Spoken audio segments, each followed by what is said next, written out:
When Charlie made a family card for his family, I asked, "Why did you make this card?" He responded with a chuckle, "They're my family, so of course they deserve one. Do you have an issue with that?" He followed up by saying, "If you knew the importance of those who support you when you're alone, you wouldn't question it." Were you surprised by my assertive tone? I was indeed taken aback. Charlie, always direct, further explained, "If you truly appreciate them, you'd contribute more to my family. Then you'd belong. Until then, consider it a probation period." I was unfamiliar with the concept of trial in family dynamics. Charlie elaborated, "It means you're not completely accepted into the family yet. If this bothers you, you're free to leave. For now, it's just the 5 of us." This revelation stunned me, prompting me to immediately cancel our joint credit cards and move out. My name is Martha. I'm 32 years old, and I illustrate professionally from my home studio. Previously, I worked for a major advertising firm but chose the freelance path about 4 years ago after getting married. I grew up with my grandparents after losing my parents in an accident. For college, I returned to my parents' old neighborhood in the city center where I've lived ever since. I met Charlie, my future husband, at a charming Italian restaurant where he worked. The place was known for its great food at reasonable prices, making it a favorite among me and my colleagues. Charlie, with his charismatic presence, quickly caught my attention. He had a unique, captivating aura. Even the manager humorously noted that people frequented just to see him. It was hard not to become a fan. Our connection deepened swiftly, and soon everyone regarded us as a couple. Before I knew it, we were married. I don't recall much from that time, it felt like a blur. Despite this, my feelings for Charlie were genuine, and I was thrilled about our union. Leaving my corporate job amicably, I embraced freelancing, which Charlie supported as he continued his restaurant work. Opting for a simple life, we skipped a lavish wedding and just signed the marriage papers. Our families met briefly, which was sufficient for us. With Charlie at work and me managing household duties alongside my freelance projects, our routines were erratic. Yet, we ensured to share meals when possible. It was a modest but content life. A year into our marriage, Charlie mentioned his family planned to visit. Excited, I eagerly anticipated bonding with them, especially given my admiration for Charlie's large family and my early loss of my parents. When Charlie's family arrived at our home, 5 of them in total, I was taken aback by their forwardness. His elder sister, who is 36 and works at a local store, was particularly bold.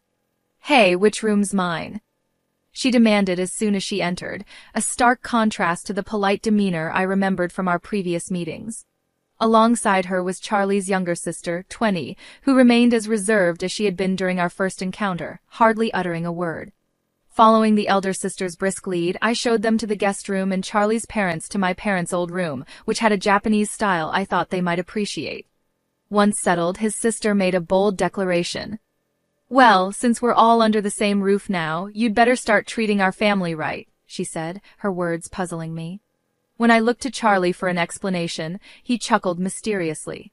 It was then he revealed they had given up their previous home and moved in here permanently without prior discussion. "Sorry, our family home had to be vacated suddenly, and they had nowhere else to go," he explained. I wished he had informed me sooner. I had assumed their stay was only temporary. From the moment they moved in, Charlie's family showed no restraint. All 4 of them expected me to manage everything while they did nothing but issue commands and complaints. They made no effort to find jobs or a place of their own. When I inquired about their employment status, I received yet another shock. "Oh, I quit that awful job at the supermarket," his sister confessed.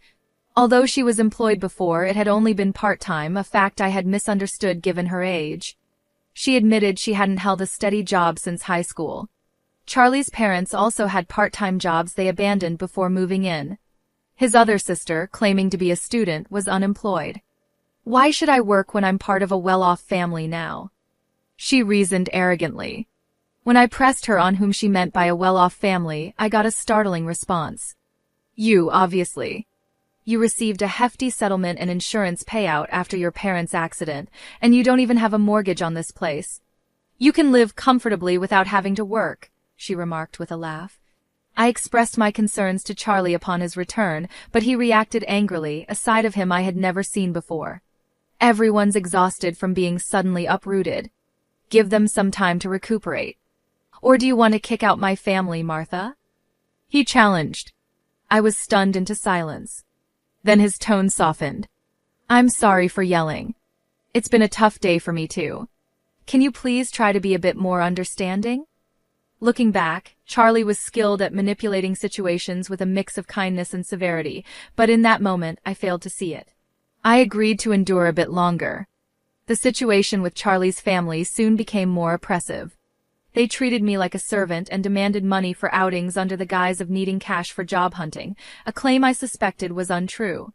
Pointing this out would only lead to hours of blame being laid on me by the entire family. Sharing my concerns with Charlie didn't resolve anything. Everyone's feeling frustrated about not finding jobs. Just bear with it a little longer. I'll talk with them, he would say, trying to smooth things over. As time went by, I gradually lost hope that speaking up would change anything. Nonetheless, the incessant requests for money from Charlie's family slowly tapered off. I suspect Charlie might have finally talked to them because the issue seemed to subside on its own. Yet, the money I had provided earlier was predictably never returned. 3 months into this ordeal, I stumbled upon a distressing discovery. Our credit card bill was unusually high, and I worried about potential fraud. I checked the statement immediately and found that all the charges were made on family credit cards. These expenses spanned a variety of items: food, drinks, books, games, and even luxury brand items. To my dismay, the statement showed that 5 different family credit cards were in use, all under my name. Charlie had been the one managing these cards. He had persuaded me by saying it would be simpler for me to handle them and asked, "Can I just leave this to you?" Unbeknownst to me, extra cards had been issued without my consent. It became clear why Charlie had ceased asking for cash. They had switched to using credit cards for their purchases and cash withdrawals. When I confronted Charlie about why he had issued family cards for his in-laws without my approval, he nonchalantly replied, "Well, you complain when they say they're broke, so what else could I do? Plus, you know who supported you when you were alone, right? Can you speak like that to the important family of your benefactor?"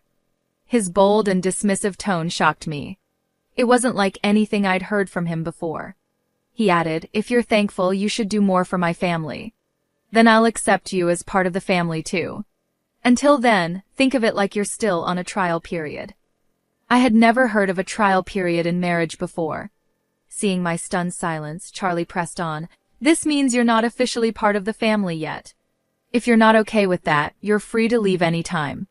Right now, it's just the 5 of us in our family unless freeloaders leave," he concluded. That moment crystallized Charlie's true nature for me, leaving me feeling as if all color had drained from my face. I began to contemplate divorcing Charlie and started to question why I had married him in the first place. Initially, I was drawn to him simply because he was physically attractive, like many other women. At first, I was just infatuated with his looks without any substantial reason. Then, during one of my visits to the restaurant, Charlie approached me as I was heading to the restroom and remarked, "You seem different, Martha, kind of mysterious." "Sorry, I shouldn't say that to a customer." I was taken aback but intrigued, and I began to pay more attention to him from then on. Maybe that was his strategy to make me like him. Looking back calmly, it all adds up. I remember once a colleague jokingly said I was a wealthy lady living alone in a condo, and soon after that, Charlie started showing more interest in me, possibly because he was intrigued by my wealth and living situation. Honestly, Charlie wasn't exactly my type, to put it nicely. He was more modern. If I'm being blunt, he seemed a bit superficial.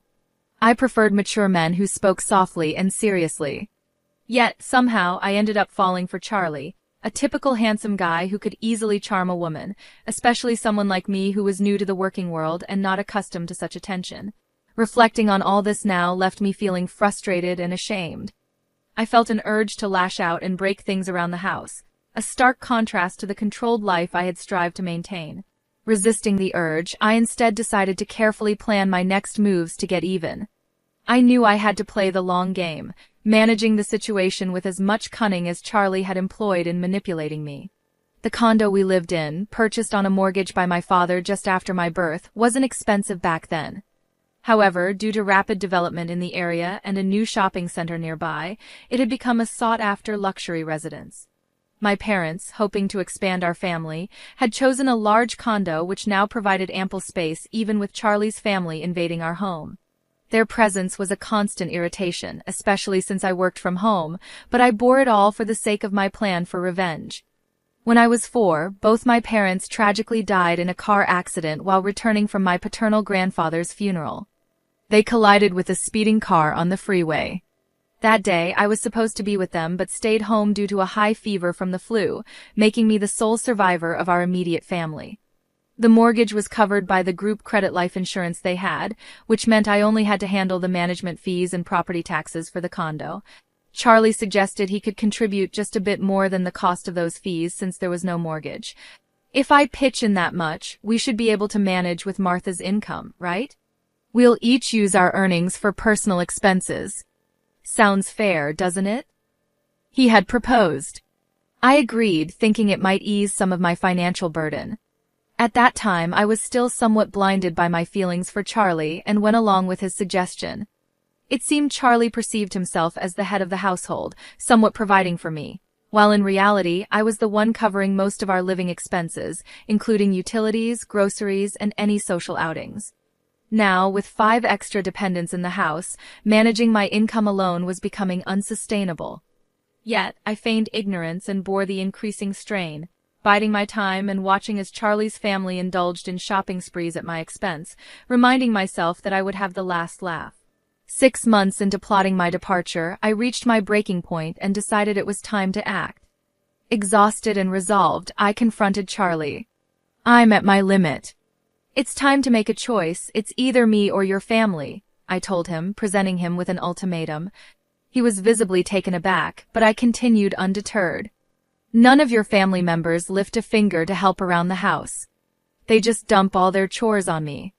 You know I work from home. I'm not just idly passing the time, yet they treat me like a freeloader and belittle me, claiming you're the one supporting me. I've had enough. I cried out as I faced him. Charlie responded with just a smirk. Then you should leave. Didn't I warn you before? You're not truly part of this family yet. Giving up now means you haven't earned your place in it. He retorted. Shocked by his coldness, I stared at him in disbelief. What's surprising? If you can't tolerate my family, then it's you who must leave, he concluded. This stark revelation made me see the depth of his manipulation and solidified my decision. It was time to reclaim my life and my home. As I realized the extent of Charlie's scheme, a chilling clarity settled over me. He had plotted this entire scenario, hoping his family's overwhelming presence would drive me out, making it easier for him to claim the apartment and possibly part of my savings as alimony. This revelation, despite my suspicions, was still a shock. I had once loved and married Charlie, but this realization catalyzed my decision to leave him for good. Resolute, I declared, I've decided to divorce you, Charlie. But let's be clear, this condo is mine and I am not at fault here. You brought your family into our home without my consent and allowed them to disrespect me. Charlie looked genuinely surprised by my firm stance, unaccustomed as he was to me defying him. Until now, I had mostly acquiesced to his demands, but recalling those moments only fueled my anger.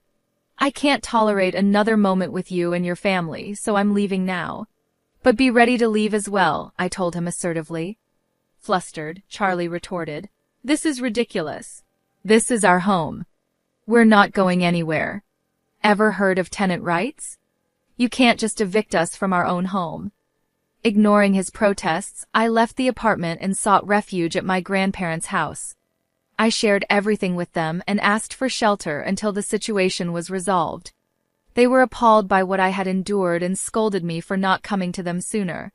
With tears and concern, they embraced me. I'm sorry, Grandma and Grandpa. I know I worried you, but I'll be all right now, I reassured them, forcing a smile through my tears. The day after I left, Charlie contacted me, perplexed. What's all this about? What mail are you talking about? He asked, referring to the certified letter from my lawyer. I was impressed by the swift action of my legal team. I'm not paying any alimony and I'm not leaving the condo, Charlie insisted, oblivious to his lack of legal standing. The condo was jointly owned since we were married. If that's your stance, then compensate me for half its value to buy out my share, he demanded, making an absurd claim.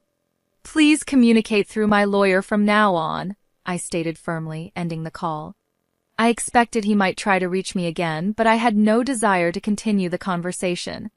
True to my expectations, Charlie called again the next morning, repeating his previous questions with no new tact. What mail are you referring to? The cards aren't working. What did you do? He pressed. What I did was cancel it. That card belonged to me, and you were merely an authorized user, I explained.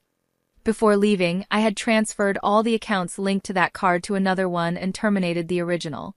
Naturally, the family cards would cease to function once mine was cancelled. You covered the management fees and property taxes for the first 5 months only.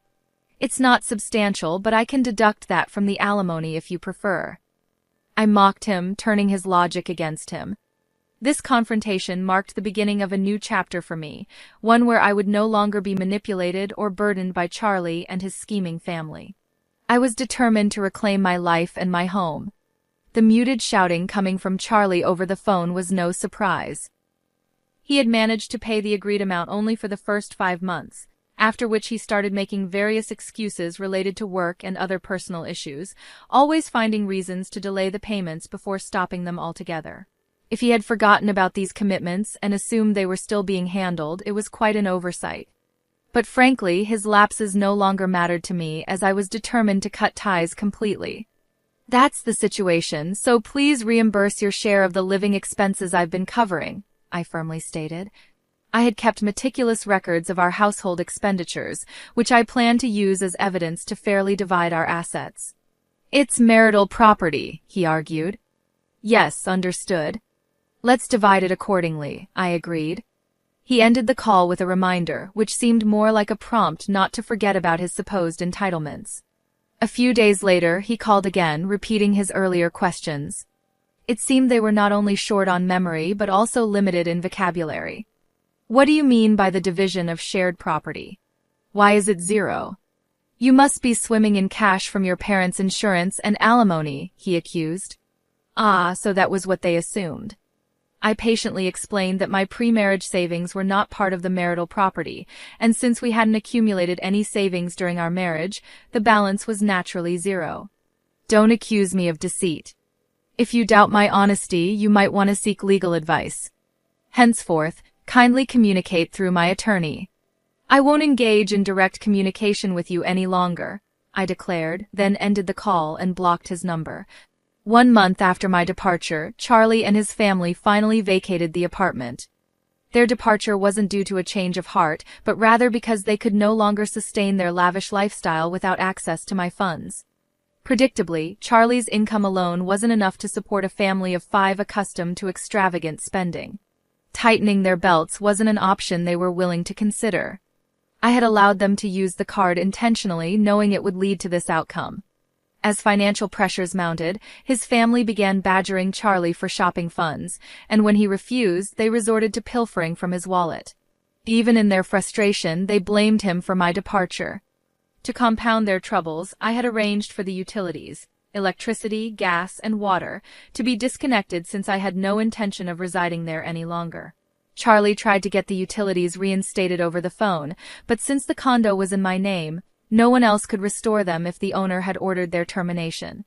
During the scorching summer and early autumn, his family struggled to endure the sweltering heat and eventually vacated the condo. Their destination was neither my concern nor interest. Charlie tried to persist until the end, but ultimately capitulated due to the lack of electricity. The inability to maintain basic hygiene compounded their misery. The divorce proceedings, to my relief, progressed more swiftly than anticipated, not because Charlie had a change of heart, but simply because the reality of his untenable situation became undeniable. Charlie's actions betrayed the sanctity of our marriage as he pursued relationships with other women, misleading them with the allure of his so-called luxurious downtown apartment. Astonishingly, he carried out these behaviors under the watchful eyes of his family, who chose to ignore his indiscretions, showing that such behavior wasn't unexpected to them. Before leaving, I had discreetly installed cameras throughout the house, capturing clear evidence of his wrongdoings. Perhaps Charlie underestimated me, but the evidence of his disrespect was undeniable. He had invited his family into my home without my consent, incurred substantial expenses on our joint credit card, and then left me to foot the bill. Moreover, his infidelity was the final straw. I sought significant compensation in alimony for these transgressions. When Charlie was confronted with the financial consequences of his actions, he visibly paled and pleaded for reconciliation. However, I had no intentions of going back. Knowing he couldn't cover the costs, I pressured him to borrow as much as possible from his company and seized whatever assets I could. When I threatened legal action for the fraudulent use of our family car, he reluctantly agreed to my terms. I can only hope he earnestly attempts to settle his debts. The divorce has since been finalized, and I am now staying at my grandparents' home. I'm still undecided about what to do with the apartment. While it holds sentimental value as an inheritance from my late parents, the recent events have tainted my memories of the place. Selling it might be an option I consider. Professionally, my career as an illustrator is thriving. For now, I am content working from my grandparents' home, depending on their support a bit longer as I prepare for the next chapter in my life. As I move forward, I am resolved to be more discerning in choosing a partner, valuing traits beyond mere attractiveness.